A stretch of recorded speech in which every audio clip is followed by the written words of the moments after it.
बहुत देर कर दी दीदी ने, और ये पब्लिक है, सब जानती है। अभी आप स्क्रीन पर मध्य प्रदेश के जिस नेता को सुन रहे थे, क्या आप सभी उनसे परिचित हैं? अगर नहीं है तो हम परिचित करवा देते हैं। ये है मध्य प्रदेश के गृह मंत्री नरोत्तम मिश्रा जी। और ये जो बातें कह रहे हैं वो कह रहे हैं बंगाल की मुख्यमंत्री ममता बनर्जी जी को लेकर के। वो कह रहे हैं ममता बनर्जी जी के बारे में कि दीदी ने बहुत देर कर दी। ये पब्लिक है, सब जानती है। नमस्कार, आदाब, सत श्री अकाल। मैं हूं गिरिराज शर्मा और आप देख रहे हैं सरल टॉक। सभी से एक अपील है कि इस आवाज को सब्सक्राइब कीजिए और इसे ज्यादा से ज्यादा शेयर कीजिए। क्या आपके हर मुद्दे जनता के सामने पहुंचे, सरकार के सामने पहुंचे, बार बार पहुंचे, हर बार पहुंचे, नेताओं के सोते समय भी उनके सामने ट्विटर के माध्यम से पहुंचे, इंस्टाग्राम के माध्यम से पहुंचे, फेसबुक के माध्यम से पहुंचे। इसीलिए इसे हर जगह शेयर कीजिए, क्योंकि आपके सवालों का बार बार पहुंचना बेहद जरूरी है, क्योंकि ये सरकार इतनी आसानी से नहीं मानती। इस बात को आप बखूबी समझ सकते हैं। तो बात कर रहे हैं मध्य प्रदेश के गृह मंत्री नरोत्तम मिश्रा जी की। ममता बनर्जी जी को लेकर के वो कह रहे हैं कि दीदी ने बहुत देर कर दी। ये पब्लिक है, सब जानती है।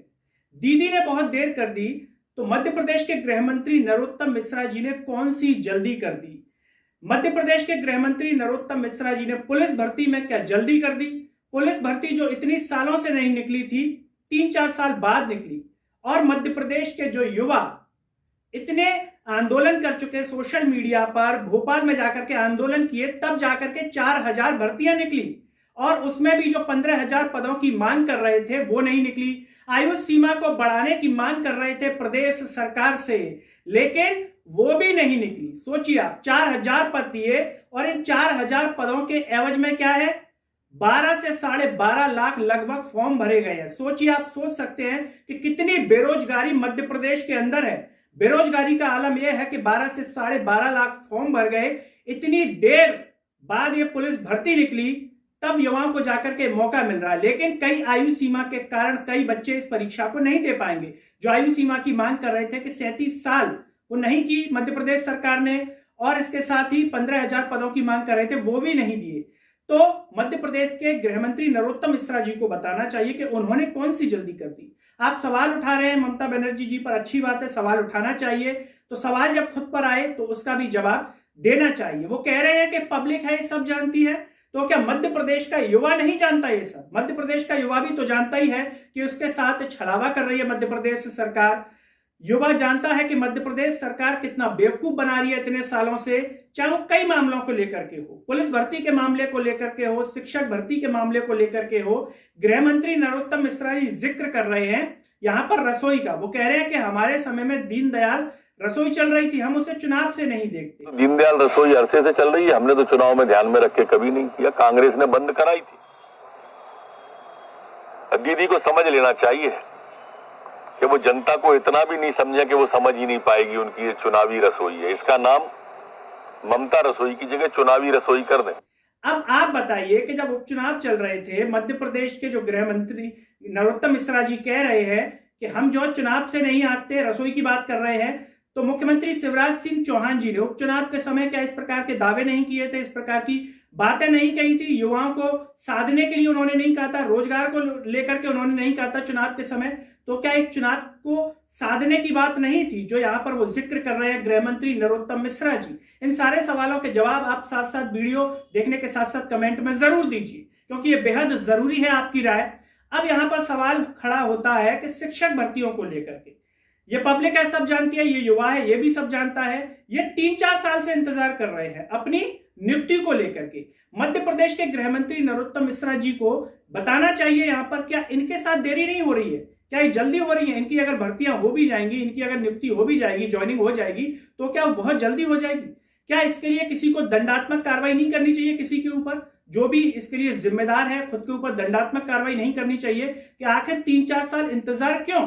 ये शिक्षक, इनका परिवार कैसे पल रहा है, इनके बच्चे कैसे पल रहे हैं? क्या गृह मंत्री नरोत्तम मिश्रा जी, मुख्यमंत्री जी या जो भी मंत्री हैं वो इनके घर जाएंगे, इनसे पूछेंगे?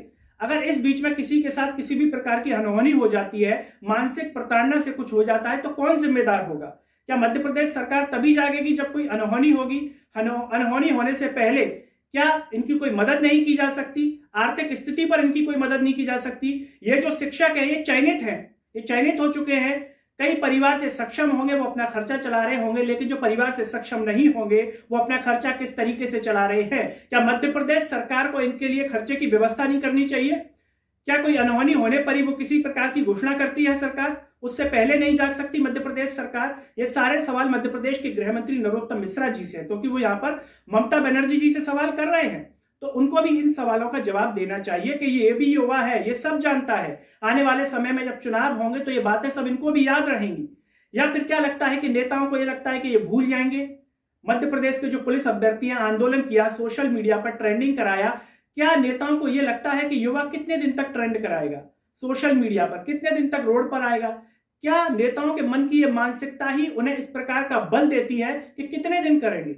जैसे किसान आंदोलन अभी दिल्ली की सीमा पर चल रहा है, आप जान सकते हैं कि सरकार के कान पर जू तक नहीं रह गई है, जबकि वो इतनी भरी सर्दी में इतने दिनों से आंदोलन कर रहे हैं। तो क्या सरकार की ये मानसिकता बन चुकी है कि कितने दिन आंदोलन करेंगे, हमें जो करना है हम करेंगे? लेकिन इस प्रकार की मानसिकता को तोड़ना कितना जरूरी है, क्योंकि अगर इस प्रकार की मानसिकता नेताओं के मन में बन रही है तो ये बेहद खतरनाक हो सकती है आने वाले समय के लिए। जब आपके बच्चे हो जाएंगे, वो तैयारी करेंगे, तो सोचिए क्या स्थिति होगी। जब बेरोजगारी की स्थिति आज के समय ये है, 4000 पद पर 12 से 12.5 लाख फॉर्म भरे गए हैं, तो सोचिए क्या आलम होगा आने वाले समय में। क्या देश के नागरिक होने के नाते हर नागरिक की जिम्मेदारी नहीं है कि वो सरकार से सवाल करे, सरकार से वो बार बार पूछे और सरकार की इस मानसिकता को तोड़े जो कि सरकार अपने मन में बना करके बैठी हुई है? अगर सरकार को चिंता होती तो क्या 3-4 साल से इंतजार कर रहे होते शिक्षक? क्या मध्य प्रदेश की पुलिस भर्तियां इतने सालों बाद निकल रही होती? क्या इसके अलावा एमपीपीएससी में जो पदों की संख्या है, या कई बार जो अगर इंजीनियरिंग की बात की जाए, युवा कई बार कह चुके हैं सोशल मीडिया के माध्यम से कि कुछ गिनती के पद दिए गए हैं। इतने सालों में परीक्षाएं होती हैं, पीईबी कई बार परीक्षा को कैंसिल कर देता है। अगर परीक्षा हो भी जाती है तो नियुक्तियां समय पर नहीं होती, सड़कों पर आंदोलन करने आना पड़ता है, ज्ञापन देने पड़ते हैं। इस प्रकार की व्यवस्था आखिर क्यों मध्य प्रदेश में और देश में पनप रही है? इस पर आप अपनी राय जरूर रखें और साथ ही साथ बताएं किस तरीके से इस व्यवस्था को तोड़ा जाएगा। ये व्यवस्था तोड़ना अकेले संभव नहीं है, सभी नागरिकों को एक साथ आना होगा, युवाओं को एक साथ आना होगा और सरकार से सवाल करने होंगे। शायद सरकार के मन में ये जो मानसिकता बनी हुई है कि कितने दिन करेंगे, चुप होंगे, थक जाएंगे, हर रोज सवाल करें, क्या इस प्रकार की प्रक्रिया लोगों को बनानी होगी कि सोशल मीडिया के माध्यम से सवाल करें, सोते समय सवाल करें, जागते समय सवाल करें, हर बार सवाल पूछें, फेसबुक के माध्यम से सवाल पूछें, ट्विटर के माध्यम से सवाल पूछें कि अगर गृह मंत्री जी को नींद आए तो सवाल दिखाई दें, मुख्यमंत्री शिवराज सिंह चौहान अगर नींद से जागें तो उन्हें शिक्षकों की नियुक्ति का मामला नजर आए, उनके दिमाग में वही चले।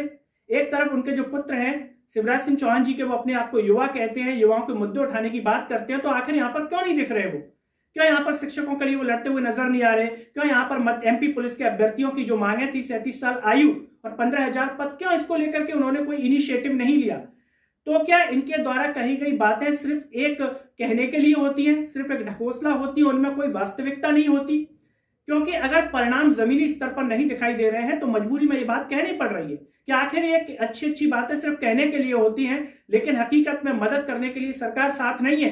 क्योंकि शिक्षक अभी भी दर दर भटक रहे हैं, ज्ञापन दे रहे हैं, ज्ञापन की प्रैक्टिस उन्होंने इतनी कर ली है कि शायद अब कहीं भी किसी भी जगह अगर कोई ज्ञापन लिखने की बात हो तो कर सकते हैं। क्या इनका काम सिर्फ ज्ञापन लिखना बचा हुआ है या बच्चों को शिक्षा देना बचा हुआ है? ये सारे सवाल हैं। इन सारे सवालों को आपको क्या सरकार से बार बार पूछना पड़ेगा, तभी शायद सरकार के सामने आपके मुद्दे और प्रमुखता के साथ आएंगे। हालांकि आपने सभी ने बार बार पूछा भी है, लेकिन सरकार का रवैया इस तरीके से तानाशाही हो गया है कि आपको शायद बार बार पूछना पड़ेगा, हर रोज पूछना पड़ेगा, कहना पड़ेगा। इन सभी मुद्दों पर कमेंट में अपनी राय जरूर रखें और सभी से एक ही अपील है कि सरल टॉक की आवाज को आप सब्सक्राइब कीजिए और इसे सोशल मीडिया के हर प्लेटफॉर्म पर आप शेयर कीजिए। आपका WhatsApp group, status, Facebook, Twitter, Telegram groups के आपकी आवाज पहुंचे सरकार के कानों तक और साथ साथ जन जन तक। मेरे साथ इस वीडियो में फिलहाल इतना ही। अगले वीडियो में आपसे फिर होगी मुलाकात, तब तक के लिए मुझे दीजिए इजाजत। नमस्कार।